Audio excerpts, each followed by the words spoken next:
Happy Valentine's day. ভালো লেগেছে তো রেস্টুরেন্টটা। এই নাও তোমার ফেভারিট নাচোস আর কফি খাও।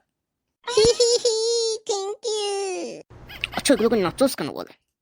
আমার এগুলো খেয়ে নাচতে ইচ্ছা করে তাই। একটু চিটিয়াল আছে মনে হচ্ছে। তুমি খুব ফানি, আর তোমার ড্রেসটা খুব সানি, যা করে দিচ্ছে আমাকে কানি। না মানে কবিতা না বললে হবে মানে। না না না, আমি দেখেছি তোমার প্রোফাইলে ইউ লাইক পোয়েট্রি। সিরিয়াসলি আমার প্রোফাইলে তো অনেক কিছুই লেখা আছে।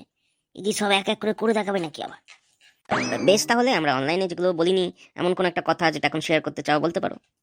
আমার ছোটবেলায় পরপর 3টে সামার ভ্যাকেশনে পাছায় ফোড়া হয়েছিল। নিশ্চয়ই ইয়ার্কি মারছে মনে হয়, কি জানি কি বলছে। You are too funny, too funny. এর মধ্যে ফানির কি হলো? কত ব্যথা হয়েছিল জানো?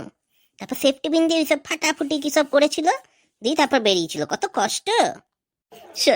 সরি, আমার সাথেই কেন এরকম হয়?